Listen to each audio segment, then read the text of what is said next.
Hello everyone, it's James. It's a very cold morning this morning here in southeast of England. I've gone for my 6 mile bike ride, and well, as you can't quite see yet because I haven't planted them, I've got more Hebe cuttings. You can see I've put phase 4, a little stick for it. I've used some soil that in I think in the last video or the one before, probably the last one, I had a little metal bucket and I put all of this soil in that bucket because I chucked some of the August and July Hebe cuttings out because I thought, oh, well, these were dead, you know, that they didn't stand a chance. Of course they did die in the end, but I thought there was a chance they might make it, but they didn't. So I've reused the soil, I've reclaimed the soil there. I'm now going to use it for more Hebe cuttings. So I've got in my little black moist bag here. I've harvested some more, and these are the right length. I was careful to cut these to the right length. So this is what I have found is that this is about right. I'll strip all of these leaves here like this, and I can just hold this up to the light, maybe sort of prise the top of it open carefully and see if there's a flower in there, and then hoik that out if there is one, because the flower will demand all the energy from this cutting, and the energy won't go into root formation as such. This time of year you won't really get, so you just prise that open very carefully. It doesn't seem to hurt them. I've done it before, and I can see that there's just more leaves in there, so that's good. This one is already opened while it was on the parent plant, and no, there's no flower in that one either. This one's a bit on the younger side, and there's no flower in that one, so these are good non-flower cuttings. So I can just see that, just take these leaves. Hands are a bit cold. I actually had 2 pairs of gloves on. I had a thick my work gloves and a pair of gloves on under that, so I was good. Now I could just leave that much. We'll think about it. These ones, there's a lot more sort of blackened leaves on here, so this can be cut definitely down to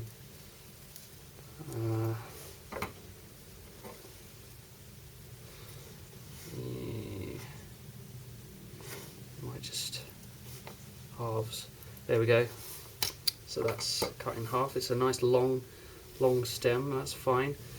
Now I've got rooting hormone powder. I've got some rooting hormone powder which I can use. I can just dip the base of these cuttings in here. So there's a nice amount on there, and then I just pop it in into the old mixture. A bit like my October cuttings, a little bit skew width because the stems are quite long. There we go. I'll cut these in half, these leaves. I think that'll be fine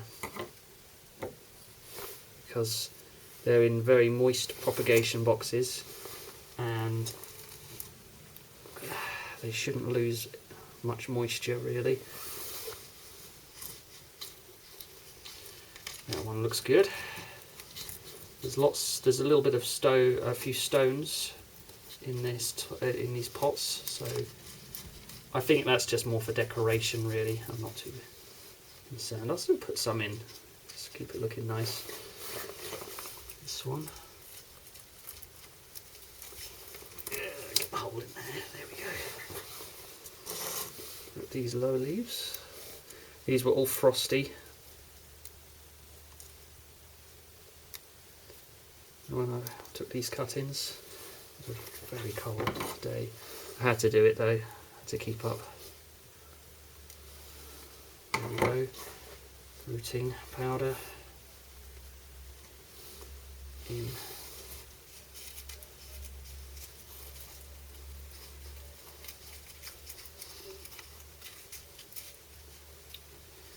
Now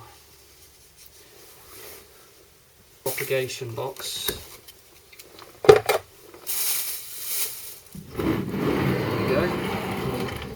I've already labelled it up for today, and next month I'll put December here, and then January on the next box, February on the other side of it. I've already got the pots set up for December, so all's good.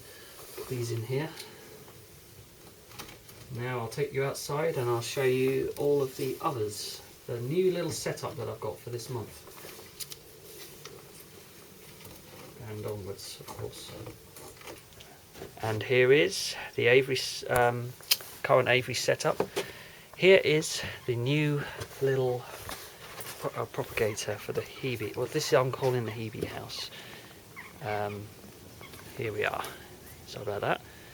This is the new setup that I've got.